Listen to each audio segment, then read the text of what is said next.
ফুপি কোথায়? কে ফকিন্নি? What do you mean by ফকিন্নি? Just kidding.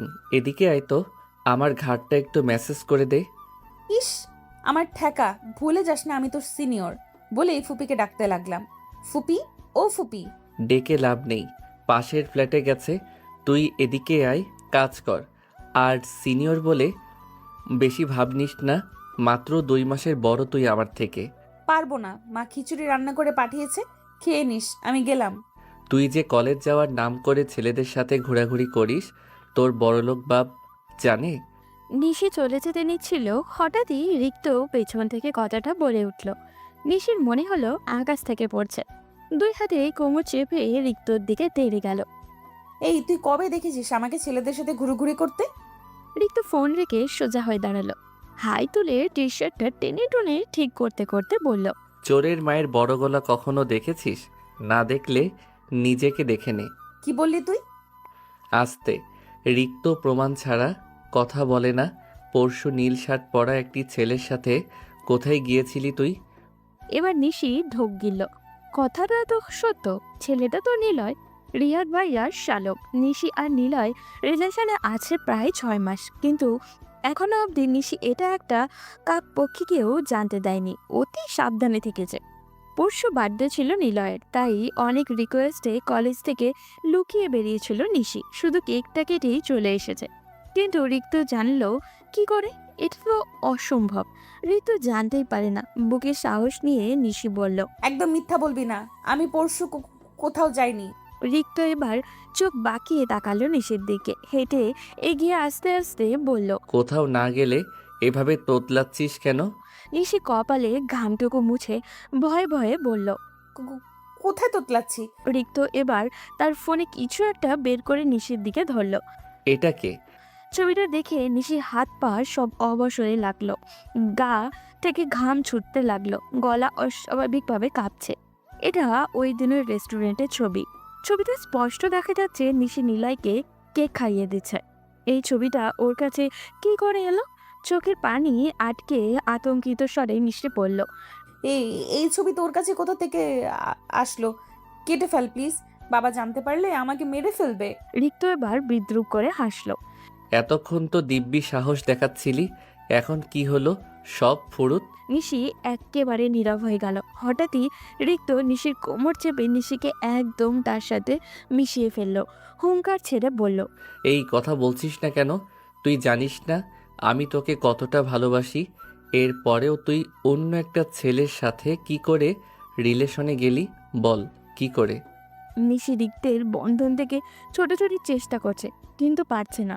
রিক্তের এই সুঠাম দেহি শরীরের সাথে নিশি নিতান্তই চুনোপুটি। কোমরের অংশে মনে হচ্ছে ছিলে যাচ্ছে, এতটাই শক্ত করে ধরেছে রিক্ত। দুর্ধর্ষ চোখে বারবার আশেপাশে তাকাতে লাগলো নিশি। কেউ দেখে ফেললে হবে আর এক ঝামেলা। রিক্তর বুকে ধাক্কা দিতে দিতে নিশি শক্ত কণ্ঠে বলল। আমাকে ছাড় রিক্ত। নিশির কথায় রিক্ত যেন আরো শক্তি দিয়ে ধরল। তার চোখে অস্বাভাবিক লাল। আমার আড়ালে এতটা এগিয়ে গিয়েছিস আর আমাকে বুঝতেই দিসনি? তোর আইডি হ্যাক না করলে তো জানতেই পারতাম না তুই ওই বলদের সাথে এতটা এগিয়ে গিয়েছিস। কণ্ঠটা যেন ঝাঁঝা করে উঠল নিশির। চোখ খিচে আবারও শক্ত কণ্ঠে বলল। আমাকে ছাড়তে বলছি রিক্ত। রিক্ত নিশিকে ছেড়ে দিল, এরপর চেঁচিয়ে বলল, এটাই তো পারিস বাপের মতো, শুধু তেজটাই দেখাতে পারিস। তোকে পাওয়ার জন্য লেখাপড়া ছেড়ে টাকার পিছনে ছুটছি, কিন্তু তুই গিয়ে সেই টাকাওয়ালা বলদকেই বাঁচলি। হোয়াই? আমি নিলয়কে নিশি পুরো কথা বলার আগে রিক্ত ছুটে এসে নিশির গাল চেপে ধরে বলল, আমাকে ছাড়া এই মুখে অন্য কাউকে ভালোবাসার নাম নিবি তো আগুন লাগিয়ে দিব, জাস্ট আগুন লাগিয়ে দিব। রিক্ত নামের মতোই মানুষটা যে সে খুব অন্যরকম, একদম ভিন্ন ধাঁচে। রিক্তকে আমি চিনি সেই ছোটবেলা থেকে। আমার আপন ফুপির ছেলে সে। আমার থেকে বয়সে মাত্র 2 মাসের ছোট। আমার বাবারা 3 ভাই 1 বোন। আমার বাবা সবার বড়, এরপর আমার মেঝো চাচা, তারপর ফুপি। ফুপির পর হচ্ছে আকিব চাচ্চু। এলাকায় আমাদের বংশের বেশ নামডাক। আমাদের বাড়িটাও সবাই এক নামে চিনে, সর্দার বাড়ি হিসাবে। আমার বাবার রফিক সর্দার বেশ কঠোর ও রাগী প্রকৃতির মানুষ। আমার দাদা দাদি মারা যাওয়ার পর আমার বাবাই ওনার ছোট ভাই বোনদের লালন পালন করেছেন, সংসারের দায়িত্ব নিয়েছেন। এমনকি তাদের আগে বিয়ে শাদী দিয়ে অত্যাধিক দেরি করে নিজে বিয়ে করেছেন। বাবার ছোট ভাই বোনগুলো এখনো বাবার কথায় উঠে বসে, বাবাকে ভয় পায়। আমাদের এলাকার নামকরা স্বনামধন্য মানুষের মধ্যে আমার বাবা একজন। সব বড় বড় টাকা পয়সাওয়ালা মানুষদের সঙ্গে বাবার ওঠা বসা। আমি হচ্ছি আমার বাবার একমাত্র মেয়ে। বাবা সবার শেষে বিয়ে করায় আর ফুপি ছোট হওয়ায় আমার আর রিক্তের বয়সের পার্থক্য এত কম। শুনেছি আমার মায়ের 3বার মিসক্যারেজের বেশ অনেকগুলো বছর পর আমার জন্ম, তাই জন্য সকলের ভালোবাসাটা একটু বেশিই পাই আমি। বাবাও প্রকাশ না করলেও বোঝা যায় যে সে আমাকে কতটা ভালোবাসে।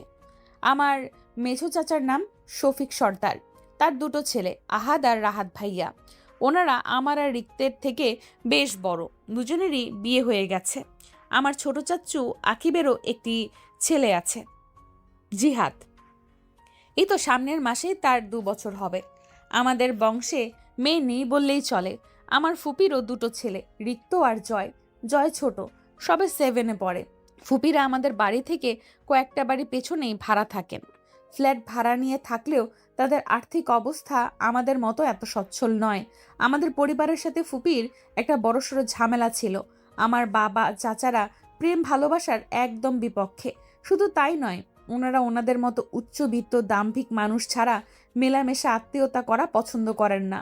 ফুপু বাড়ির একমাত্র মেয়ে হওয়ায় ওনার ভাইয়েরা ওনাকে খুব ভালোবাসতো, যে ভালোবাসাটা এখন আমি পাই। ফুপির জীবনে একটাই ভুল করেছিল, আর সেটা হচ্ছে গ্রামে একজন সহজ সরল ছেলেকে ভালোবাসা। আমার বাবা চাচা কেউই তাদের সম্পর্ক মেনে নেয়নি। ফুপি নাকি অনেক বুঝিয়েছিল, অনেক কেঁদেছিল, মরে যাবার কথাও বলেছিল, কিন্তু তাদের কারো মন গলেনি। উল্টো একটা বড়লোক ছেলের সাথে ফুপির বিয়ে ঠিক করে। আর না পেরে ফুপি বিয়ের দিনই ফুপা মানে রিক্তর বাবার সাথে পালিয়ে যায়। সেই যে বাবার আগে ফুপির সাথে কথা বলা বন্ধ করেছে, আজও কোনো কথা বলেনি। মা, চাচি, মেছো চাচা, আকিব চাচ্চু, ভাইয়েরা কেউই বাবার ভয়ে ফুপির সাথে যোগাযোগ করতো না। শুনেছি রিক্ত হওয়ার পরে ফুপিরা শহরে এসে পড়েছে। ফুপা ছোট একটা চাকরি পেয়েছিল, সেটা দিয়েই তাদের সংসার চলে যাচ্ছে। শহরে আসার পর ফুপু ইচ্ছে করেই আমাদের বাড়ির আশেপাশে থাকতে শুরু করলো, ভাইদের মানানোর চেষ্টা আর কি, এবং সফলও হলো। রিক্তকে দেখে নাকি সকলেরই মন গলে গেল, শুধুমাত্র বাবার বাদে। উনি সেই নিজের অহংকার, কঠোরতা আর সম্মানেই আটকে আছেন। আমি প্রায় শুনি মা বাবাকে বোঝায় ফুপির সাথে কথা বলতে, কিন্তু বাবার একটাই কথা, বিয়ের দিন পালিয়ে গিয়ে সে আমার মাথা যতটা ছোট করেছে, আমাকে যতটা অপমান করেছে, সেটা আমি কোনোদিনও ভুলবো না। আমি জন্মের পর থেকেই ফুপির আমাদের বাসায় আনাগোনা শুরু হয়। আমাদের ভাই বোনকে অধিক ভালোবাসে যে, কিন্তু বাবার সামনে আসে না। যদিও কখনো ভুল করে সামনে পড়ে যায়, চোখে পানি জমিয়ে চুপচাপ দাঁড়িয়ে থাকে। হয়তো বাবার তাকে দেখে এমন এড়িয়ে চলাটা মেনে নিতে পারে না। আমি এখন অনার্স প্রথম বর্ষে পড়ি। কলেজে যাওয়ার পথে ফুপিদের বাড়ি প্রায়ই আসা যাওয়া করতে হয় আমার। না গেলে ফুপি রাগ করে, ভীষণ ভালোবাসে কিনা, কিন্তু রিক্তের জন্য যেতে ইচ্ছে করে না।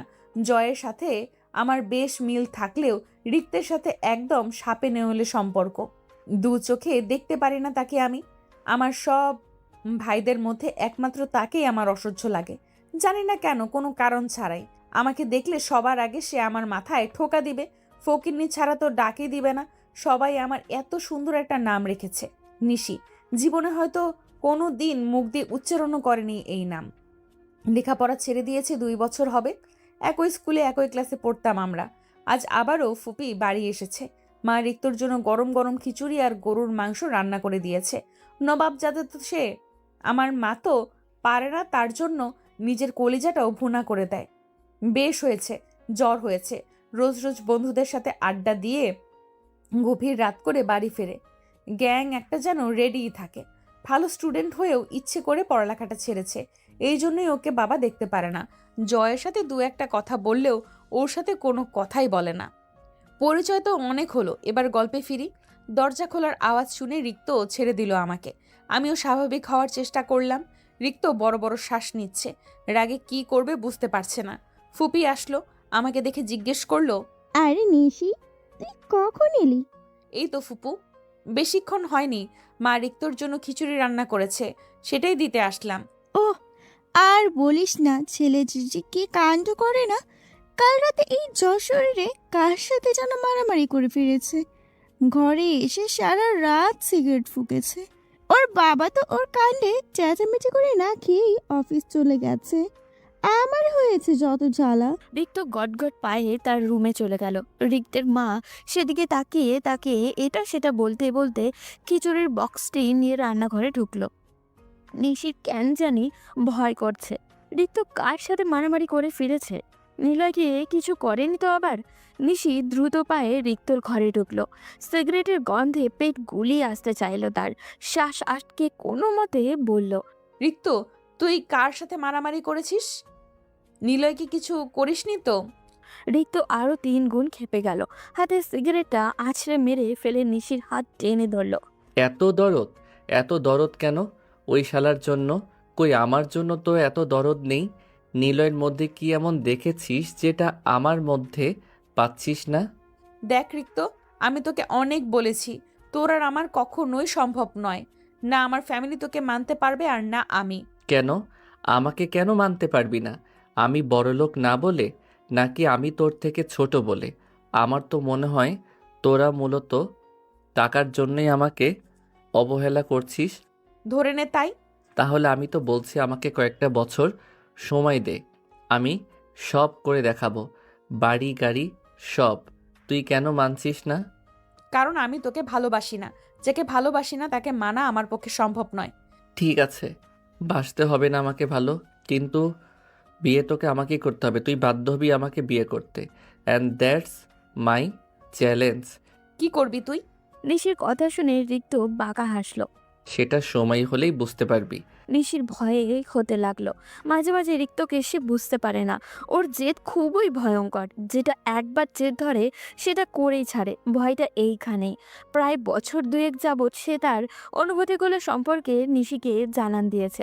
মূলত সে জানান দেয়নি, নিশি বুঝে নিয়েছে। যার জন্য এখন প্রতিনিয়ত এটা নিয়ে আফসোস করে সে। কেন বুঝে গেল? না বোঝা উচিত ছিল তার। তাহলে তো আর তাকে এভাবে আতঙ্কে থাকতে হতো না। এরপর চলে গেছে বেশ কিছুদিন। রিক্তের সাথে নিশির আর দেখা হয় না। নিশিও যায়নি ফুপিদের বাড়ি। একদিন কলেজ থেকে বাড়ি ফিরছিল নিশি। তার পাশে ছিল নিলয়। নিশি ওর সাথে হেসে হেসে কথা বলেই হাঁটছিল। হঠাৎ কোথা থেকে যেন সামনে রিক্ত এসে হাজির হলো। আকস্মিক ওকে দেখে নিশি কিঞ্চিত ভয় পেল। কিছু বুঝে ওঠার আগে রিক্ত এলো পাথারে নিলয়কে মারতে শুরু করলো। ভয়ে আতঙ্কে আত্মা ঢিপঢিপ করছিল নিশি। গলা ফাটিয়ে চিল্লিয়ে রিক্তের শার্ট ধরে টেনে ওকে ফেরাতে পারছিল না। অস্বাভাবিকভাবে ক্ষেপে রিক্ত শুধু নিলয়কে মারতে মারতে বলছে, না করেছিলাম না তোকে? বলেছিলাম না ওর থেকে দূরে থাকতে? কেন থাকিসনি? ওই দিনের মার ভুলে গেছিস? তোকে তো আজ আমি। নিলয়ের নাক মুখ থেকে গল গল করে রক্ত পড়ছে। রিক্তের 2-1 বন্ধুও তাকে থামানোর চেষ্টা করছে, কিন্তু কেউই পারছে না। রাস্তা হয় অনেক মানুষের সামনে দৃষ্টিকটু হয়ে গেল ব্যাপারটা। নিলয়ের মুখে রক্ত দেখে গা ছমছম করে উঠল নিশি। উপায় না পেয়ে রিক্তকে টেনে টেনে জোর করে নিশি নিজের দিকে ফিরিয়ে কষিয়ে এক থাপড় মারল। আওয়াজটা যেন চারিপাশে প্রতিধ্বনিত হতে লাগলো। সাথে সাথে রিক্ত স্তব্ধ হয়ে গেল। বিস্ফোরিত চোখে নিশির দিকে তাকালো। নিশি জানে না ওর এত সাহস কি করে হলো। রক্ত চক্ষু নিয়ে রিক্তের মুখের দিকে তর্জনী তাক করে বলল, 1 সপ্তাহ, জাস্ট 1 সপ্তাহের মধ্যে নিলয়কে বিয়ে করব আমি। দেখি তুই কি করতে পারিস। রিক্তকে স্তব্ধ করে দিয়ে নিলয়ের হাত ধরে নিশি চলে আসলো সেখান থেকে। বাড়িতে কোনো আজ আসতে দেয়নি এই বিষয়। নিশি ঠান্ডা মাথায় তার ভাবিকে দিয়ে রাহাত ভাইয়ার কাছে বলল তার আর নিলয়ের বিষয়। এমনিতেও বাড়ির নিশির জন্য বিয়ের কথাবার্তা চলছে। নিলয় ভালো ছেলে, ফ্যামিলিও উচ্চবিত্ত। নিশির বাবা চাচাদের রাজি না হওয়ার কোনো অপশানে নেই। এদিকে নিশি নিলয়কেও বলে দিয়েছে তার ফ্যামিলির সাথে যেন বিয়ের প্রস্তাব নিয়ে বাড়িতে আসে। নিলয় নিশির জন্য পাগল। নিশি যা বলে তাই করতে রাজি। রিক্তের হাতে এত মার খাওয়ার পরেও সে নিশি থেকে দূরে সরেনি। এর ঠিক 2 দিন পরেই নিলয় তার বাবা মাকে নিয়ে আসলো নিশিদের বাড়িতে। বিষয়টাকে এমনভাবে হ্যান্ডেল করা হলো, রাহাত ভাইয়া আর ভাবি ছাড়া কেউ বুঝলই না নিশিরা আগে থেকে রিলেশনে ছিল। বুঝতে পারলে হয়তো নিশির অবস্থাটা অনেকটা রিক্তের মায়ের মতনই হতো। নিশি টুকটুকে লাল একটি শাড়ি পরেছে। মাথা থেকে নিয়ে পিঠ জুড়ে পাতলা লাল দোপাট্টা ভাবিরা মিলে তাকে সাজিয়ে দিচ্ছে। নিশিও পুতুলের মতো বসে তাদের সুন্দর করে সাজানোর সুযোগ দিচ্ছে। আজ আকদ, নিশির আর নিলয়ে তারিখটা ঠিক করেছে পরিবার থেকেই। নিশি রিক্তকে 1 সপ্তাহের মধ্যে বিয়ে করার চ্যালেঞ্জ করলেও পরিবারের ডিসিশনে ঠিক 15 দিন পরই নিলয়ের সাথে তার বিয়ে ঠিক করা হয়েছে তার। এই 15 দিনে নিশি একবারও রিক্তর চেহারা দেখেনি, না দেখেছে তার ফুপিকে। আকদের ঠিক কিছু মুহূর্ত আগেই নিশির দেখা হলো রিক্তের সাথে। নিজের ঘরে একাই ছিল নিশি। নিলয়রাও এসে পড়ায় ভাবি চাচিরা সবাই ওদের আপ্যায়নে ব্যস্ত। ঘরোয়াভাবেই বিয়েটা হচ্ছে। নিশি বিয়ের পরেও এখানেই থাকতে হবে সপ্তাহখানেকের মতো। সপ্তাহখানেক পর আবারও আয়োজন করে ওকে উঠিয়ে দেওয়া হবে। নিশির বাবা, চাচা, নিলয়ের বাবা, আত্মীয় স্বজনরা মিলেই এই সিদ্ধান্ত নিয়েছে। ড্রেসিং টেবিলের সামনে দাঁড়িয়ে নিজেকে দেখছিল নিশি। বিয়ের সাজে নিজেকে এভাবে দেখে যেন তার নিজেরই লজ্জা লাগছে। হঠাৎই আয়নায় রিক্তকে দেখে থ হয়ে গেল সে। দ্রুত পিছনে ঘুরতেই দেখল রিক্ত এক দৃষ্টিতে তার দিকে তাকিয়ে আছে। তার উজ্জ্বল মুখটা শুকিয়ে একটুকু হয়ে গিয়েছে। ঠোঁটের দিকে তাকিয়ে দৃষ্টি ফিরিয়ে নিল নিশি। এই সিগারেটটা কি কখনই ছাড়বে না রিক্ত? রিক্ত নিশি চেহারার দিকে দৃষ্টি রেখেই আনমনে বলে উঠল। তোকে খুব সুন্দর লাগছে নিশি। গলাটা শুকিয়ে গেল নিশির। প্রথমবার রিক্তের মুখে নিজের নামটা শুনে যেন গানের মতো লাগলো। নিশি আশেপাশে তাকিয়ে দৃষ্টি ফেরাতে চাইল। রিক্তর এই লাল চোখের ভয়ঙ্কর নিঃশব্দ চাহনি নিতে পারবে না ও। খুব অস্বস্তি লাগে। আচমকা কোমরে হ্যাঁচকা টান খেয়ে রিক্তর বুকে গিয়ে পড়ল নিশি। ড্রেসিং টেবিলের আয়নায় তাদের প্রতিবিম্ব দেখা যাচ্ছে। রিক্ত এখনো এক দৃষ্টিতে নিশির দিকে তাকিয়ে আছে। নিশি আবারও ধস্তাধস্তি শুরু করলো। 2 হাত দিয়ে রিক্তর বুকে ঠেলতে লাগলো। কিছুক্ষণ পর নিশির বিয়ে। বাইরে নিলয় তার জন্য অপেক্ষা করছে। আর এখানে এই ছেলে তার সাথে অসভ্যতামি শুরু করেছে। হঠাৎ যদি কেউ এসে পড়ে, আটকে উঠলাম আমি। এই ছেলে কি আমার বিয়ে ভাঙার জন্য এমন শুরু করেছে? খেপে গিয়ে রাগী কণ্ঠে বললাম, আমাকে ছাড় রিক্ত। সে বোধহয় শুনলই না। আবারও বললাম, আমাকে ছাড় রিক্ত। সে ছাড়লো না, বরং আমাকে ঘুরিয়ে ড্রেসিং টেবিলের দিকে মুখ করিয়ে আরো চেপে ধরলো। পিঠ ঠেসে দাঁড়িয়ে কাঁধে থুতনি রেখে নরম স্বরে বলল, আমার বুক ফেটে যাচ্ছে নিশি, ভীষণ কষ্ট হচ্ছে। তুই কেন অন্য কাউকে ভালোবাসিস? পেট মুচড়ে উঠল নিশি। কিছু বলতে যাবে তখনই আবার রিক্তের গলা শুনে থমকে গেল। তুই কি ভেবেছিস তোকে আমি এত সহজে অন্য কারো হতে দিব? আয়নায় রিক্তের মুখের দিকে তাকিয়ে আঁতকে উঠল নিশি। ভয় পেয়ে বলল, কি করবি তুই? সাথে সাথে রিক্ত বাঁকা হেসে পকেট থেকে একটা রুমাল বের করলো। রিক্তের বাঁকা হাসি আর হাতে রুমাল দেখে নিশির আত্মা শুকিয়ে গেল। না না না রিক্ত। নিশি আর কিছু বলার আগেই রিক্ত নিশির মুখে রুমাল চেপে ধরল। কানের কাছে মুখ নিয়ে ফিস ফিস করে বলল, সরি জান। 2 দিন ধরে গোডাউনের মতো একটা বড় রুমে পড়ে আছে নিশি। গায়ে এখনো বিয়ের শাড়ি। রিক্ত ওই দিন তাকে বেহুশ করে কোথায় নিয়ে এসেছে তা নিশি জানে না। রুমটার ফ্লোরে শুধু একটা নরম বিছানা, একটা ওয়াশরুম আর একটা জানলা ছাড়া আর কিছুই নেই। জানলাটা একদম ফ্লোরের বিছানার পাশাপাশি। সেখান দিয়ে মাঝে মাঝে মৃদু বাতাস আর ঢেউয়ের গর্জন ভেসে আসছে। 2 দিন ধরে একটানা এই বদ্ধ রুমে থাকতে থাকতে দম বন্ধ হয়ে আসছে নিশির। আর পারছে না সে। বহুবার পালাতে চেয়েছে, কিন্তু দরজাটা লোহার, তার পক্ষে ভাঙতো দূর একটা আঁচড় দেওয়ারও ক্ষমতা নেই। জানলা দিয়ে তো আরো আগেই না। রিক্ত আসে মাঝে মাঝে এখানে, খাবার দিয়ে চলে যায়। নিশি প্রথম প্রথম খুব চিল্লিয়েছে, ঘৃণায় রিক্তের মুখে থুতু পর্যন্ত মেরেছে, কিন্তু সে নির্বাক ছিল। নিশি বুঝে গেছেন আর চিল্লিয়ে কোনো লাভ নেই। রিক্ত না চাইলেও মুক্তি পাবে না এখান থেকে, তাই নীরব হয়ে গেছে। নিশি চুপচাপ বসে হাঁটুতে মাথা রেখে জানলার বাইরে তাকিয়ে আছে। রাত দিন কাঁদতে কাঁদতে চোখের মনে হয় পানির ছাপ পড়ে গেছে। হঠাৎ দরজা খোলার শব্দ হলো। রিক্ত এসেছে, হাতে খাবারের প্লেট। রিক্ত নিঃশব্দে নিশির পাশে দাঁড়ালো। কয়েক মিনিট দাঁড়িয়ে রইল। এক সময় কণ্ঠে গভীরতা ঠেলে শুধালো, রাতের খাবারটা খাসনি কেন? নিশি কোনো কথা বলল না। রিক্ত পুনরায় শুধালো, কয়দিন না খেয়ে থাকবি? নিশি তাও কিছু বলল না। রিক্ত এবার একটা ছোট শ্বাস ছেড়ে নিশি পাশে এসে বসলো। হাত ধুয়ে ভাত মাখাতে মাখাতে বলল, এদিকে আয়, আমি খাইয়ে দিচ্ছি। নিশি অশ্রুসিক্ত চোখে রিক্তের দিকে তাকালো। অসহায় কণ্ঠে বলল, আমাকে কেন যেতে দিচ্ছিস না রিক্ত? হ্যাঁ, যেতে দিব। এখন দিলেই বাকি। চরিত্রে যা দাগ লাগানোর তা তো লাগিয়েই দিয়েছিস। আমার কাছে তুই পবিত্র, ঠিক একটা ফুলের মতো। আমি নিলয়কে ছাড়া বাঁচবো না। রিক্ত নিশির মুখে খাবার ধরে রসিকতার সুরে বলল। তুই ওকে পেলেও বাঁচবি না, কারণ মানুষ মরণশীল। নিশি বুঝে পেল না আর কি বলবে। এর সাথে কথা বলে কি আদৌ কোনো ফায়দা আছে তার? খাবার আর কতক্ষণ মুখের সামনে ধরে রাখবো? রিক্তর গলায় একটু নড়ে চড়ে বসলো নিশি, তেজ দেখিয়ে বলল। আমি খাবো না রিক্ত। রিক্ত নিশির মুখের সামনে হাত ধরতেই রাখলো। নিশি রেগে সেই হাতে সরিয়ে দিতে রিক্ত আবারও ধরল। নিশি আবারও সরিয়ে দিল। রিক্ত পুনরায় ধরতে আসবে তার আগেই নিশি রেগে ভাতের প্লেটটা সহ উল্টিয়ে ফেলল। রিক্ত এবার চরম খেপে গেল। খেপে গিয়ে জীবনে যেটা করেনি সেটাই করে বসলো। কষে থাপ্পড় মারল নিশির গালে। প্রথমবার পুরুষালী হাতের থাপ্পড়কে দুখান ঝা ঝা করে উঠল নিশির গালে, মনে হচ্ছে জ্বলে যাচ্ছে।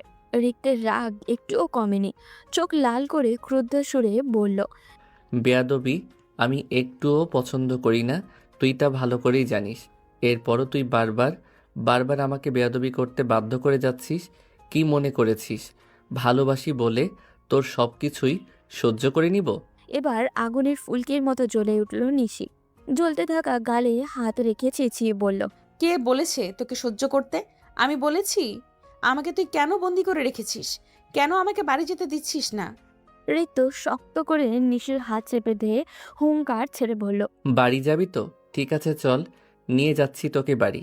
আমিও দেখি 48 ঘন্টা নিখোঁজ থাকার পর তোর বড়লোক বাপ তোকে কতটা আপ্যায়ন করে, আর তোর লাভার নিলয় সেও বা তোকে ঠিক কতটা বিশ্বাস করে। এইটুকু বলে ঋতু ক্ষিপ্ত বেগে নিশিকে বাইরের দিকে টেনে নিয়ে যেতে লাগলো। নিশি এলোমেলো শাড়ির কুচিতে পা বেঁধে পড়ে যেতে নিচ্ছিল কয়েকবার।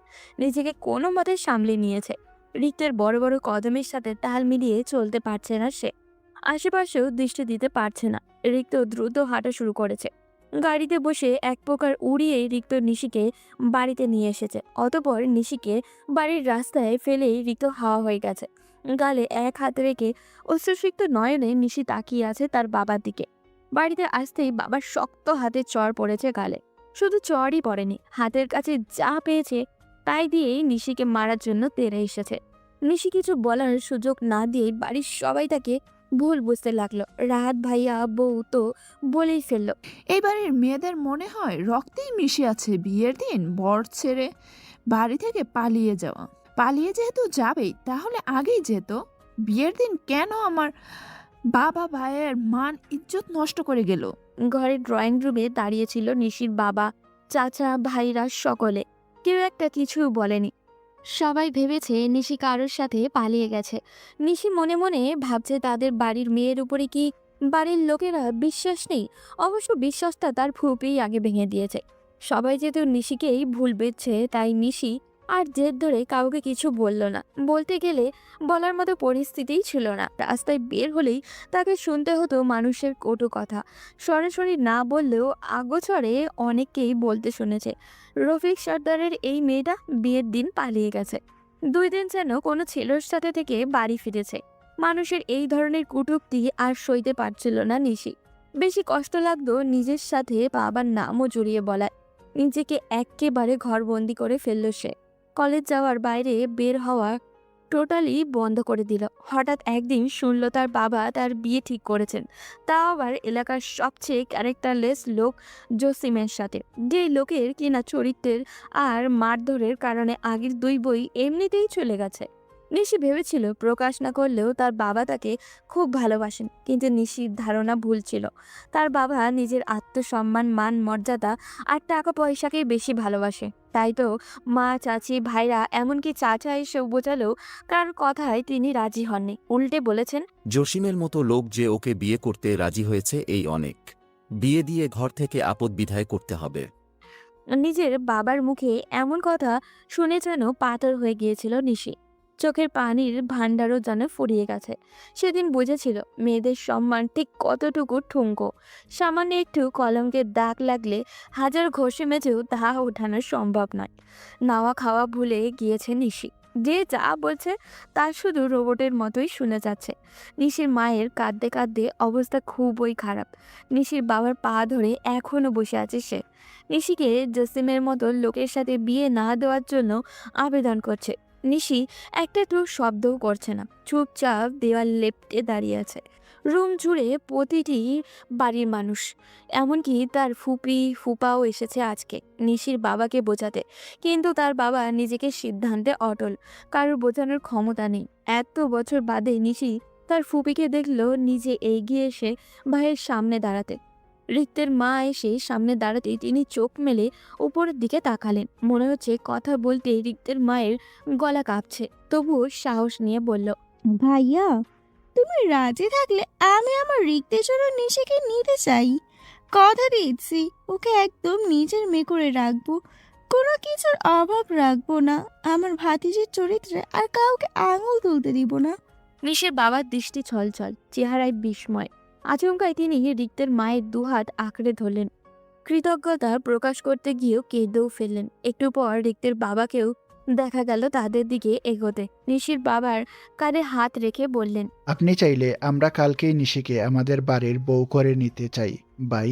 নিশির বাবা হ্যাঁ বলতে দুবারও ভাবলেন না। ঘরের সবাই যেন এতে খুশি হলো। সবচেয়ে বেশি হলো খুশ নিশির মা। কিন্তু ওদের খুশিতে বোমা ফাটালো নিশি। স্পষ্ট কণ্ঠে জানিয়ে দিল, আমি রিক্তকে বিয়ে করব না, কিছুতেই না। নিশির বাবা ঘর কাঁপিয়ে ধমক দিল নিশিকে। বাবার ধমকে নিশি ভয় জমে গেল। ভীতু স্বরে আবারও কিছু বলতে নিবে তার আগেই নিশির মা তাকে টেনে ঘরে নিয়ে আসলো। ঘরে এসে নিশি চেঁচিয়ে তার মাকে বলতে লাগলো। আমি রিক্তকে বিয়ে করব না। এবার নিশির মা তার গালে চর বসালো। রাগী গজগজ করতে করতে বলল, নাগর নিয়ে বিয়ের আসর থেকে পালিয়ে যাওয়ার সময় মনে ছিল না? শুকরিয়া আদায় কর, তোর ফুফাফুফি তোকে রিক্তর বউ করতে রাজি হয়েছে। এমন ছেলে কই পাবি? লাগবে না আমার এমন ছেলে। কতটুকু চেনো তোমরা রিক্তকে? আমি নাগর নিয়ে পালিয়ে যাইনি, তোমাদের রিক্তই আমাকে দুদিন আটকে রেখেছিল। নিশির মা এবারও নিশির গালে চর বসালেন। বাহানা পেয়েছিস? বিয়ে না করার বাহানা? রিক্ত যদি তোকে আটকেই রেখেছিল তাহলে এতদিন বলিসনি কেন? দুদিন ধরে পাগলের মতন সে তোর বাবা চাচা ভাইয়ের সাথে তোকে খুঁজেছে, আর তুই বলছিস? এই সব কিছু ওর নাটক ছিল, তোমাদের দেখানোর জন্য করেছিল। চুপ! বিয়ে তোকে রিক্তর সাথেই করতে হবে। এই জসিমের থেকে হাজার গুণে ভালো রিক্ত। তোর বাবাকে তো চিনিস, রাজি না হলে হাত পা কেটে গাঙে ভাসিয়ে দেবে। আমরা কিছুই করতে পারবো না। নিশির মা চলে গেল। রাগে জিদে নিজের মাথার চুল নিজেই ছিঁড়তে লাগলো নিশি। ঘরের জিনিসপত্র যা ছিল ভেঙে এলোমেলো করে দিল। চিৎকার করে গলা ফাটিয়ে কাঁদছে। এটা তুই ঠিক করিসনি রিক্ত, একদম ঠিক করিসনি। নিশি সোফায় নির্জীব হয়ে বসে আছে। পাশেই রিক্ত কাজীর সামনে বিয়ে পড়াচ্ছেন। বাধ্য হয়ে শেষমেশ রিক্তকে বিয়েটা করতে হচ্ছে নিশির। নিশি কখনো কল্পনাও করেনি রিক্ত এমন একটা পরিস্থিতি তৈরি করে তাকে বিয়ে করবে। নিশি ঘৃণায় একবারও তাকালো না রিক্তের দিকে। কাবিননামায় স্বাক্ষর করতে বললে চুপচাপ রোবটের মতো স্বাক্ষর করে দিল। বিদায়ের সময় মা, ভাবি, চাচিরা সবাই নিশিকে ধরে কাঁদলো। নিশি কাঁদলো না, কারোর সাথে কোনো প্রকার কথাও বলল না। দেখা গেল নিশিকে নিয়ে যাওয়া হচ্ছে রিক্তদের গ্রামের বাড়িতে। সেখানে কিছুদিন থাকবে। পরিস্থিতি কিছুটা স্বাভাবিক হলে আবারও শহরে ফিরে আসবে। একটা প্রাইভেট কার ভাড়া করা হয়েছে। নিশির ফুপা আগেই চলে গেছে গ্রামে নতুন বউ তোলার বন্দোবস্ত করতে। গাড়িতে যাচ্ছে নিশি, রিক্ত আর জয়। জয় সামনে বসেছে ড্রাইভারের সাথে, আর রিক্ত পিছনে নিশির সাথে। কেউ কোনো কথা বলছে না। প্রায় 3 ঘন্টা জার্নির পর গাড়ি থামলো। ড্রাইভার জয়কে দেখা গেল নামতে। পরপর ড্রাইভারও নামলো, কোথাও একটা গেল। জয় আসলো রিক্তর কাছে। রিক্ত ওয়ালেট বের করে তাকে কিছু টাকা দিতেই জয় সেটা নিয়ে চলে গেল। গাড়িতে এখন শুধু নিশি আর রিক্ত। নিশির শরীরটা ভীষণ দুর্বল লাগছে। তারা বাড়ি থেকে বেরিয়েছিল সেই বিকেলে, এখন প্রায় সন্ধ্যা রাত। জানে না আর কতক্ষণ লাগবে যেতে। নিশি আচমকায় হাতে কারো স্পর্শ পেল। রিক্ত ধরেছে। নিশি কোনো প্রতিক্রিয়া করল না, চুপচাপ সামনে তাকিয়ে রইল। রিক্ত আস্তে করে তার হাতের আঙুলগুলো নিশির হাতের আঙুলের ভাঁজে ঢুকিয়ে দিল। আস্তে করে নিশির হাতটা উঠিয়ে তার মুখের সামনে ধরে হাতের উল্টো পিঠে চুমু খেলো। নিশি তাও কিছু বলল না। রিক্তকে এই কথা শুরু করতে হবে। আর কতক্ষণ এভাবে রোবট হয়ে বসে থাকবি? নিশি উত্তর দেয়নি। রিক্ত আহত দৃষ্টিতে তাকালো। তুই রাজি থাকলে আমি এসব কিছুই করতাম না। রিক্ত, তুই কি পেলি এসব করে? আমার সবচেয়ে আকাঙ্ক্ষিত তোকে পেলাম। নিশি তাচ্ছিল্যের সুরে হাসল। কলঙ্কিত করে? কলঙ্কিত করার ফল যদি তুই হোস তাহলে লাগুক না একটু কলঙ্ক। তোকে তো পেলাম। মেয়েদের সম্মানের কোনো মূল্য নেই তোর কাছে?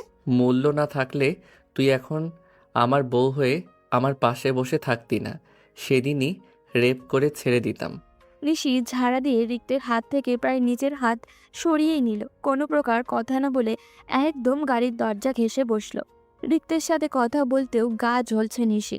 জয় আসলো, হাতে চকলেট, চিপস, আইসক্রিম আরও কি সব হাবিজাবি নিয়ে এসেছে। রিক্ত সেসব এনে নিশির কোলের উপর রাখলো। নিশি সরিয়ে ফেলল। রিক্ত বলল, তোর জন্যই আনিয়েছি। আমার রাগ এসবের উপর ঝাড়িস না। নিশি চুপচাপ জানলা দিয়ে বাইরে তাকিয়ে আছে। চোখে এখনো পানি চিকচিক করছে। সে দীর্ঘশ্বাস ফেলল, আর কিছুই বলল না। ঋতুদের গ্রামের বাড়ি আসতেই গাড়ি থামানো হইল। এই রাতের বেলায় নতুন বউ দেখার জন্য আশেপাশের মানুষের ভিড় জমেছে। নিশি গাড়ি থেকে নামতেই উপস্থিত মানুষের উচ্ছ্বাস বেড়ে গেল। শিশিরা নতুন বউ বলে চিল্লাচ্ছে। নিশির ফুপি এক প্রকার লাফিয়ে এসেছে তাকে বরণ করতে। বাড়ি পরা সাধারণ একটা কুর্তি পরেছিল নিশি। না কোনো বিয়ের শাড়ি, আর না কোনো প্রসাধনী। বাচ্চারা নিশিকে এই রকম পোশাকে দেখে ঋক্তকে প্রশ্ন করলো। রিক্ত ভাইয়া, তোমার বউ সাজেনি কেন? রিক্ত হেসে তাদের গাল টেনে দিয়ে বলল, আমার বউ এমনি সুন্দর, তাকে সাজতে হয় না। সকলে হই হই করে উঠল। বরণ করার পর রিক্তের ভাবি, দাদিরা সকলে মিলে রিক্তকে জেকে ধরল নিশিকে কোলে উঠিয়ে ঘরে নেওয়ার জন্য। গ্রামের মহিলাদের এইসব কথা শুনে নিশি না চাইতেও লজ্জা পেতে লাগলো। সামনে উসখুস করতে লাগলো যেন এত এত মানুষের সামনে রিক্ত নিশিকে কোলে না নেয়। কিন্তু রিক্ত বুঝি এটার জন্যই প্রস্তুত ছিল। শার্টের হাতা গুটিয়ে নির্লজ্জের মতো উঠান ভর্তি মানুষের সামনে সে নিশিকে কোলে তুলে নিল। কোলে নেওয়ার সাথে সাথে নিশির মাথা থেকে ঘোমটা পড়ে গিয়ে চুলের খোপাও খোলা হয়ে গেল। ঝরঝরিয়ে সেই চুল ছড়িয়ে পড়ল রিক্তর হাতের উপরে। লজ্জায় অস্বস্তিতে নিশি সাথে সাথে চোখ খিচে বন্ধ করে ফেলল। জড়সড় হয়ে রিক্তের শার্টের কলার খামচে ধরেছে। রিক্ত মৃদু হাসল, কানের কাছে মুখ নিয়ে ফিসফিসিয়ে বলল, তুই এসবে এত লজ্জা পাস জানতাম না তো। এবার থেকে ট্রাই করতে হবে। রিক্তর কথা শুনে নিশি দাঁত কির বিরিয়ে রইল। নিশিকে নিয়ে এসে ঘরের বিছানায় বসলো রিক্ত। বিছানার আশপাশ, এমনকি পুরো ঘর জুড়ে মানুষ ভর্তি নতুন বউ দেখার জন্য। একে একে সবাই দেখে যাচ্ছে আর প্রশংসা করে যাচ্ছে। নিশি এসব কানেই তুলছে না, শুধু চিন্তা করছে কি চাইছিল আর কি হলো। বেশ কিছুক্ষণ পর নিশির ফুপি এসে ঘর থেকে সব মানুষকে সরিয়ে দিয়ে নিশিকে ফ্রেশ হতে বলল। নিশি আশেপাশে তাকিয়ে রুমটাকে ভালো করে দেখলো। গ্রামের টিন শেডের ঘর। নিশি এর আগে কখনো এখানে আসেনি, কিন্তু রিক্তের মা অর্থাৎ তার ফুফির থেকে গ্রামের অনেক গল্প শুনেছে।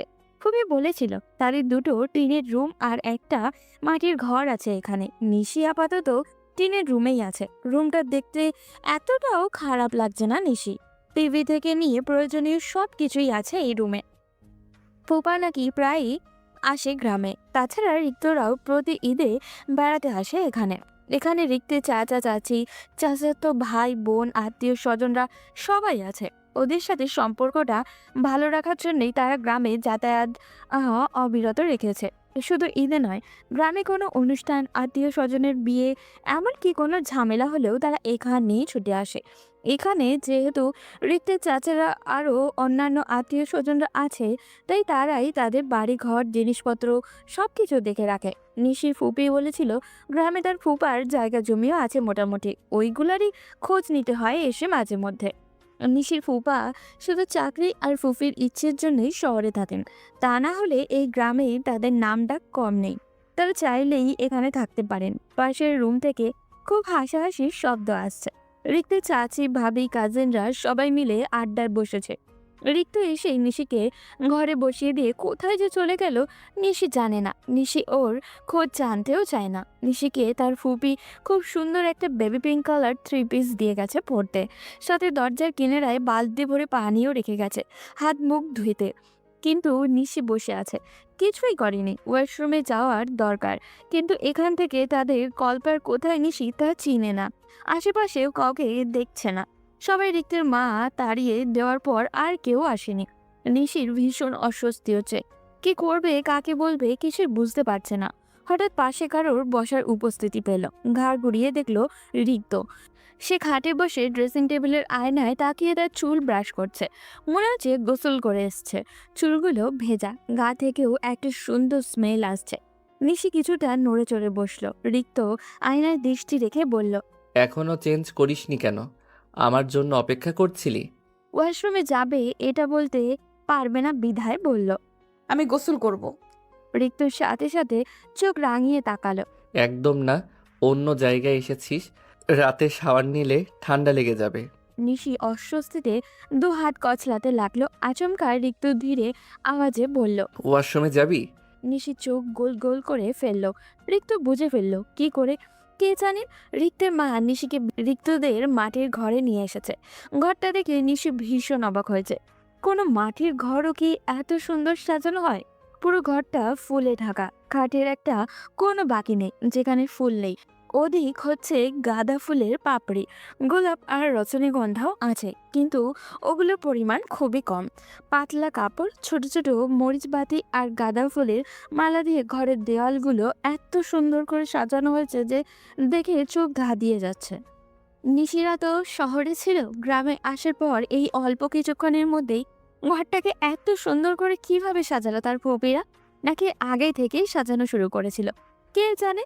নিশি মাথার ঘোমটা একটু টেনে টেনে ঠিক করে খাটে বসতেই রিক্তের মা এসে নিশির পাশে বসলো। কোল থেকে নিশির হাতটা নিয়ে যত্ন সহকারে নিজের দু হাতের মাঝখানে আঁকড়ে ধরল।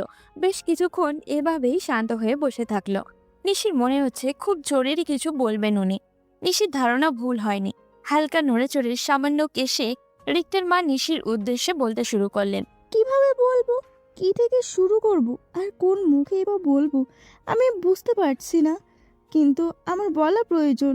রিক্তের মায়ের কপালে ঘাম, চোখে মুখে আত্মগ্লানি। তিনি আবারও বলতে শুরু করলেন।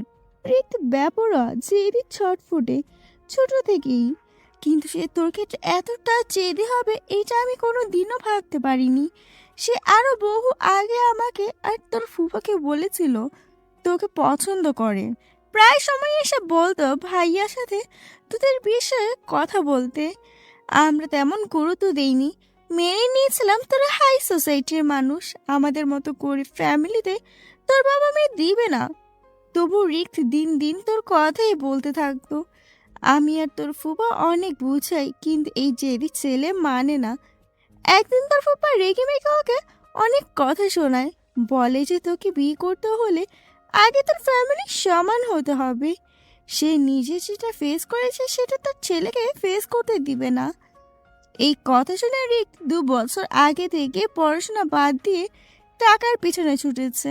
পড়ালেখাটা বাদ দিয়ে দেওয়াই ওর একটা ছেলে মানুষই বটে, কিন্তু ওর ভয়টা ছিল এখানে সে পড়ালেখা শেষ করে প্রতিষ্ঠিত হতে হতে যদি তুই অন্য কারো হয়ে যাস। রিক তার বন্ধুদের সাহায্যে বিভিন্ন কাজে যোগ দিয়েছে, টাকাও জমিয়েছে বেশ কিছু। দেশের এমন ছোটখাটো কাজে পুষবে না বিধায় পরিকল্পনা করেছে বড় দেশে যাওয়ার, কিন্তু বড় দেশে যাওয়ার জন্য ওর কাছে টাকা ছিল স্বল্প। তো ফুফা ছেলের এমন অভিলাপ উদ্দীপনা দেখে নিজেই সাহায্যের হাত বাড়িয়ে দেন। গ্রামের কিছু সংখ্যক জায়গা বিক্রি করে সেই টাকা তুলে দেন ছেলের হাতে। রিক তো এতদিন তার বন্ধুর আত্মীয় স্বজনদের মাধ্যমেই সেটা ব্যবস্থা করছিল, কিন্তু যখন জানতে পারলো স্বয়ং তুই অন্য কারোর প্রতি আসক্ত হয়ে পড়েছিস, তখন সে পাগল পাগল হয়ে গেল। তার পুরো পৃথিবী ঘুরে গেল তুই নীরকে বিয়ে করেছিস শুনে। তোর আগের দিন সারা রাত ছেলেটা আমার পায়ের কাছে পড়ে কেঁদেছে, কিন্তু আমাদের এবার কি করা ছিল যেখানে তুই নীলকে বিয়ে করতে চাস। ওই দিনও তোর ফুফা আর আমি মিলে রিকতে খুব বোঝাই তোর আশা ছেড়ে দিতে বলি, কিন্তু ছেলে আমার হঠাৎ বড্ড নীরব হয়ে গেল। ভেবেছিলাম সময়ের সাথে সাথে সব ঠিক হয়ে যাবে, আমার এত সুন্দর ছেলের জন্য মেয়ের অভাব হবে না। তোর বিয়ে হয়ে গেল ঠিক, কিন্তু কোনো না কোনোভাবে ওকে ম্যানেজ করে নেব। কিন্তু বুঝতে পারিনি আমার এই পেয়ারা ছেলে বিয়ে দিনই তোকে কিডন্যাপ করে নিবে। নিল তো নিল, আমাদেরও কিছু বললো না, ওইটা তোর বাবা চাচাদের সাথে মিলে তোকে খুঁজতে লাগলো। রিক্তের আচরণে আমরা একটুও বুঝতে পারিনি ও তোকে কিডন্যাপ করতে পারে। 2 দিন পর যখন রিক্ত তোকে বাসায় নিয়ে আসলো, তখন সে নিজেই আমার কাছে স্বীকার করলো যে সে তোকে আটকে রেখেছিল। এই কথা শুনে তো তোর ফুপা চরম খেপে যান, রেখে গিয়ে জীবনে একটা থাপ্পড় না দেওয়া ছেলের গায়ে মারতে মারতে একদম রক্তাক্ত করে ফেললো। রিক্তের পিঠে এখনো তার বাবার দেওয়া বেল্টের আঘাত কালচে আছে। তোর সাথে অন্যায় করার জন্য তোর ফুফা আর আমি এগুলো বলে থাকতে পারবো না। কি করব, ছেলে তো, ওকে কষ্ট দেখলে নিজেরই কলিজা পুড়ে। রিক্তকে আটকে রেখে অন্যায় করেছে, ভীষণ অন্যায় করেছে। তোর কাছে ক্ষমা চাওয়ার মুখ আমাদের নেই, তবুও বলছি যদি পারিস ক্ষমা করে দিস। এতটুকু বলে রিক্তের মা নীরবে কাঁদতে লাগলেন। নিশি সীমাহীন আশ্চর্য হয়ে তার ফুপের মুখের দিকে চেয়ে আছে। যে অন্যায় করলো সে এতটুকু অনুতপ্ত হলো না। আর এদিকে ওরা অন্যায় না করেও নিশি দ্রুত তার ফুপির চোখের পানি মুছে দিয়েও নরম স্বরে বলল, কেঁদো না ফুপ্পি, তোমরা তো কোনো অন্যায় করনি, বরং ছেলের বউ করে আমাকে অপমান থেকে বাঁচিয়েছো। তোমাদের প্রতি আমার কোনো অভিযোগ নেই, প্লিজ আর কেঁদো না। নিশির ফুপি টলমলে চোখ নিয়ে নিশির দিকে তাকালো, আহ্লাদি স্বরে বলল, আমার তো মেয়ে নেই, তোকে আমার মেয়ে ভাবতাম, এখন তো ছেলের বউ হয়েছিস। দেখিনিস আমরা এখন মামের মতো খুব আনন্দে দিন কাটাবো। গরিব বলে ভাবিস না তোকে কোনো অভাবে রাখবো। তোর স্বামী আর শ্বশুরকে দেখবি, তোর কোনো কিছু কমতি রাখবে না। নিশি আশ্চর্য কণ্ঠে বলল, কে গরিব ফুপ্পি? তোমরা তোমরা গরিব হলে আমি কি? আমাদের যত টাকা পয়সা বাড়ি গাড়ি আছে তার সব কিছুই তো আমার বাবার, আমার কি? আমি তো তাহলে গরিব আল্ট্রা প্রো ম্যাক্স। নিশির কথার ভঙ্গিমায় রিক্তের মা হেসে ফেলল। নিশির কপালে আলতো চুমু দিয়ে তাকে বুকে জড়িয়ে নিয়ে বললেন, এইটা নিয়ে আর রাগ করে থাকিস না মা, যেটা হয়েছে সেটা হয়তো কপালে ছিল। এখন তুই না চাইলেও আমার রিক্তের বউ, সম্পর্কটা নিয়ে একটু ঠান্ডা মাথায় ভেবে দেখিস। আমার ছেলেটা কিন্তু অতটাও খারাপ না। নিশির কোনো কথা না বলে রিক্তের মায়ের বুকে চুপচাপ করে বসে রইল। রিক্তের মা চলে যাওয়ার পর নিশি কখন যে ঘুমিয়ে পড়েছিল বুঝতেই পারেনি। ঘুম যখন ভাঙল তখন চারিদিকে তাকিয়ে দেখে রুমজোড়া মরিচ বাতির টিমটিম আলো জ্বলছে। রাত তখন কয়টা নিশির সঠিক জানা নেই, তবে বুঝতে পারছে এখন গভীর রাত। নিস্তব্ধ রাতে বাইরে থেকে ভেসে আসছে ঝিঝি পোকার শব্দ, ঘর জুড়ে মম করছে তাজা ফুলের গন্ধ। নিশি হঠাৎই অনুভব করলো তার পায়ের উপরে খুব ভারী কিছু একটা পড়ে আছে। কি পড়ে আছে বোঝার জন্য আস্তে করে শোয়া থেকে উঠে বসলো। পায়ের উপর রিক্তকে পড়ে থাকতে দেখে ভীষণ অবাক হয়ে গেল নিশি। ঘরের রং বেরঙের আলোয় রিক্তর মুখটা স্পষ্ট দেখা যাচ্ছে। সে একটি টুলে বসে নিশির 2 পায়ের উপরে মাথা রেখে নির্বিঘ্নে ঘুমিয়ে আছে। দেখতে ইনোসেন্ট লাগলেও নিশির মায়া হলো না। নিশি নড়ে চড়ে পা সরিয়ে ফেলতে চাইল, কিন্তু পারল না। মনে হচ্ছে 2 পাই অবাস হয়ে আছে। রিক্ত কতক্ষণ ধরে এভাবে পায়ের উপর শুয়েছিল কে জানে। নিশি এবার অধিক নড়াচড়া শুরু করলো। নিশির নড়াচড়াতে রিক্তের ঘুম ভেঙে গেল। শোয়া থেকে উঠে বসে নির্বিকার ভঙ্গিতে তাকিয়ে থাকলো কিছুক্ষণ। নিশি নিজের পা টান টান করে হাত দিয়ে ডলতে লাগলো। ইস, ঘুমানোর জন্য আর জায়গা পাসনি, আমার পা দুটোকেই পেলি। নিশির তিক্ত কথা শুনে রিক্ত ভ্রু কুঁচকে তাকালো। নিশি পা জমিয়ে ফেললো, চোখ ঘুরিয়ে আশেপাশে তাকালো। বাইরে থেকে ঝোড়ো হাওয়ার শব্দ আসছে। কি ব্যাপার, এত রাতে বাতাস চালিয়েছে? বৃষ্টি বৃষ্টি হবে নাকি? হঠাৎই রিক্তর ঘুম জড়ানো কণ্ঠে নিশির হুঁশ ফিরল। কি হয়েছে? হঠাৎ ঘুম থেকে উঠে পড়লি যে? খিদে পেয়েছে? কিছু খাবি? নিশি দুদিকে মাথা নাড়িয়ে না বলল। বাইরে কি বৃষ্টি হচ্ছে? হচ্ছে না, হওয়ার সম্ভাবনা আছে। যে কোনো সময় বিদ্যুৎও চলে যেতে পারে। তুই বস, আমি মোম নিয়ে আসছি। নিশি দ্রুত বিছানা থেকে নেমে দাঁড়ালো, আমতা আমতা করে বলল, না না, যাস না, আমার একা একা ভয় করবে, কাউকে বল দিয়ে যেতে। এত রাতে কাকে পাবো? 2 মিনিটেরই তো ব্যাপার। যাচ্ছি আর নিয়ে আসছি, বস।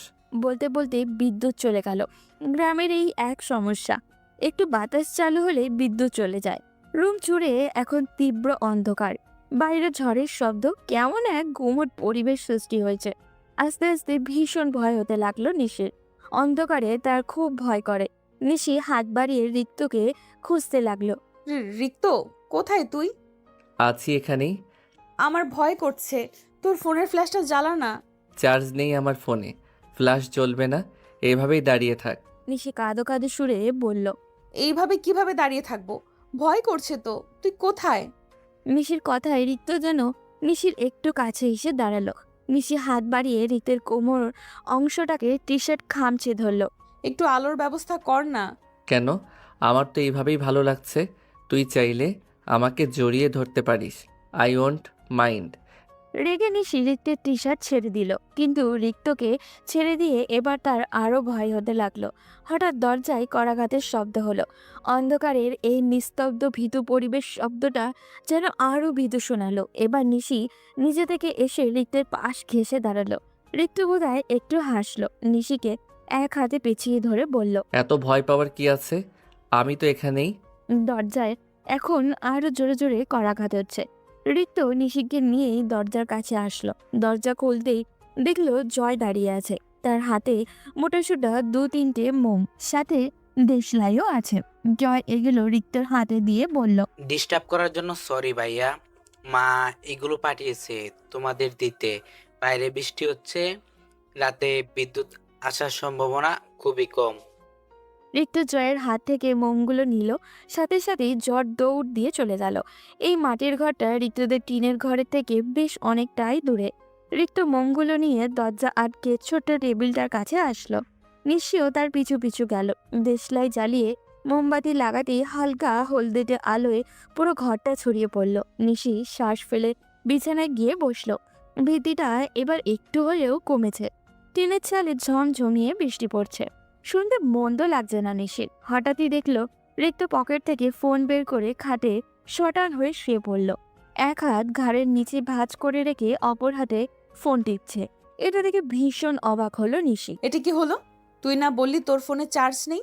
তাহলে এখন কি করে টিপছিস? রিক্ত ডোন্ট কেয়ার ভাব নিয়ে বলল। হ্যাঁ বলেছি, বললেই যে কথাটা সঠিক হবে আর তোকে বিশ্বাস করতে হবে এমন তো কোনো কথা নেই। রাগে ক্ষোভে শরীর জ্বলে উঠল নিশির। একে আল্লাহ কি দিয়ে বানিয়েছে কে জানে, তেতে উঠে বলল। তাহলে তো তুই আমাকে ভালোবাসিস সেটাও সঠিক নয়, আর এটা আমাকে বিশ্বাস করতে হবে এমনও কোনো কথা নেই। রিক্ত ফোন রেখে হাঁচকা টানে নিশিকে তার বুকে নিয়ে ফেললো। কোমরে এক হাতে শক্ত করে চেপে ধরে অপর হাতে নিশির গাল রেখে বলল। এটা সঠিক প্রমাণ করার জন্য আমাকে কি করতে হবে বল? রিক্তের এত নিকট এসে নিশির হৃদস্পন্দন বেড়ে গেল। ঘন ঘন শ্বাস ফেলে বলল। কিচ্ছু করতে হবে না, আমাকে ছাড়। রিক্ত ছাড়ল না, বরং নিশিকে বিস্ফোরিত করে দিয়ে গালে গভীর করে একটা চুমু বসালো। নিশি ঘাবড়ানোর স্বরে বলল। বেশি বাড়াবাড়ি হয়ে যাচ্ছে রিক্ত। নিশিকে কিছু বলার সুযোগ না দিয়েই রিক্ত নিশিকে তার নিচে ফেলে একদম বিছানার সাথে পিষে ধরল। বাড়াবাড়ি তো সবসময়ই করি, শেষবার না হয় আর একটু বাড়াবাড়ি করে যেতে দে। নিশি ছটফট করতে করতে বলল। শেষবার মানে? রিক্ত নিশির মুখে একটা ফু দিয়ে কপালে পড়ে থাকা ছোট ছোট চুলগুলো সরিয়ে দিয়ে বলল। আগামী 2-3 মাসের মধ্যে কুয়েত চলে যাচ্ছি। প্রতিষ্ঠিত না হয়ে ফিরব না। যাওয়ার আগে এমন কিছু করে যেতে চাই যেন তুই আমার থেকে পালাতে না পারিস। মানে? মানে একটা বেবি চাই আমাদের, যেটার প্রসেসিং আজ এই মুহূর্ত থেকে শুরু। আজকের পর হয়তো তুই আমাকে আরও বাজে ভাবতে পারিস, কিন্তু এটা ছাড়া তোকে আটকে রাখার জন্য আমার কাছে আর কোনো অপশন নেই। I am sorry. সবাই তো নায়কই হয়, আমি না হয় ভিলেন হলাম। এই বলে রিক্ত নিশির গলায় মুখ ডোবালো। অজস্র চুমু দিতে লাগলো সেখানটায়। নিশি কুকড়ে উঠল। কি হচ্ছে বোধগম্য হতেই রিক্তকে উপর থেকে সরাতে চাইল নিশি। কথা বলার জন্য গলায় জোর পাচ্ছে না। রিক্ত নিশির বুকের উপরে থেকে ওড়না সরিয়ে ফেলল।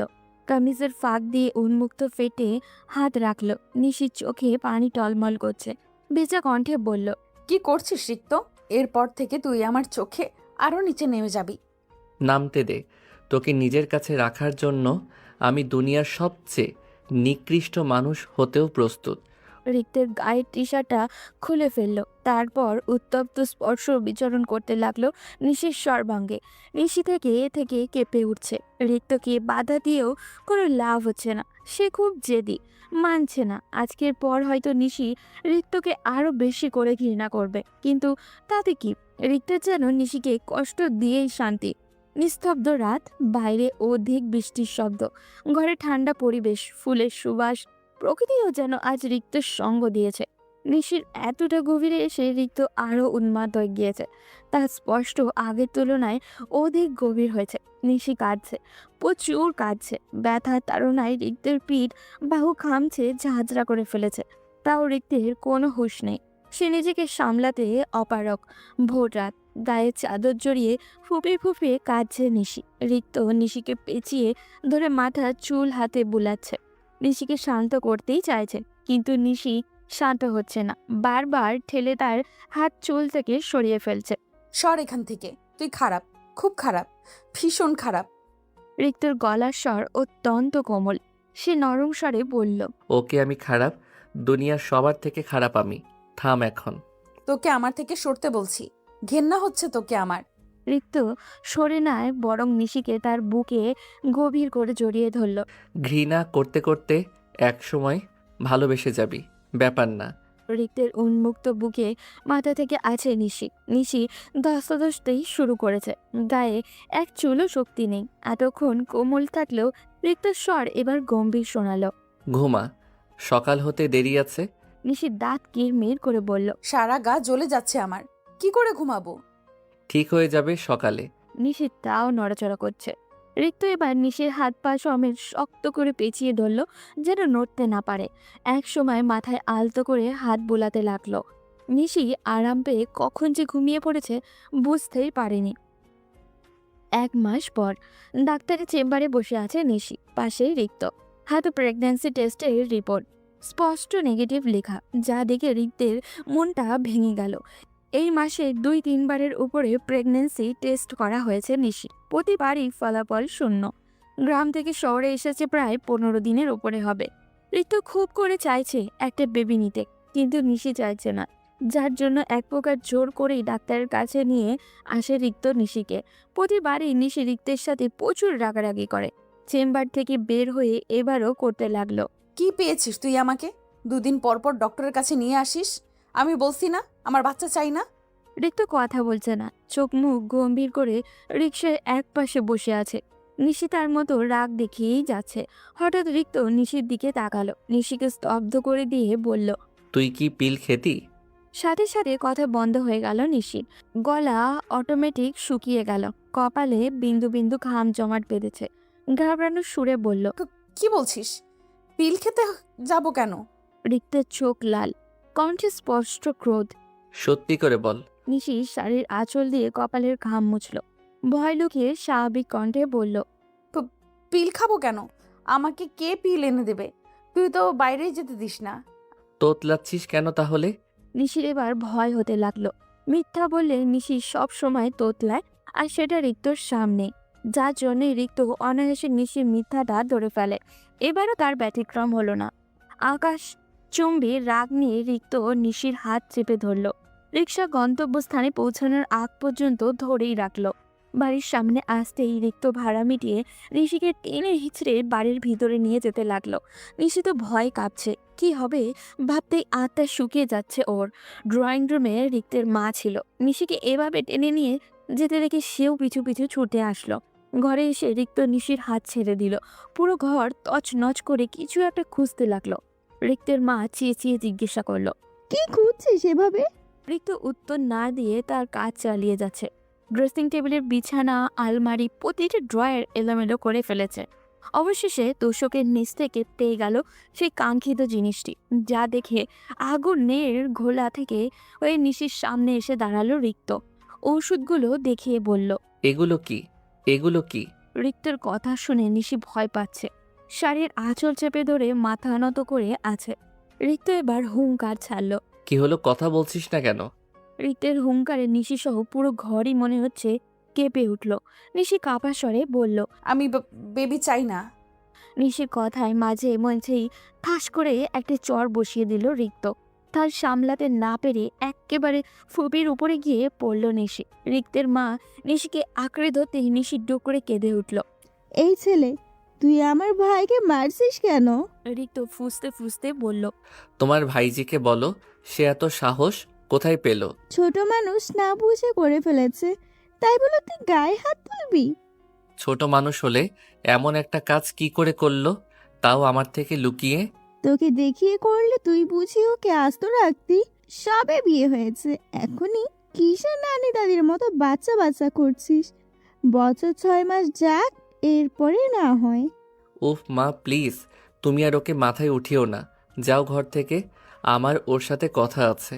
এই কথা শুনে নিশি রিক্তের মাকে আরো জোরে চেপে ধরল। মাথা দুদিকে নাড়িয়ে তাকে যেতে নির্দেশ করছেন নিশি।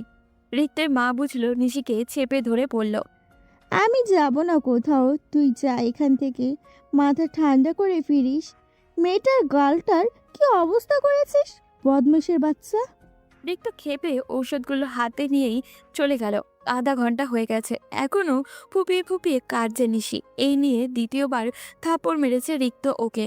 রিক্তের শক্ত হাতের চড়গুলো এত ব্যথা লাগে যে একেবারে গাল জ্বলে যায়।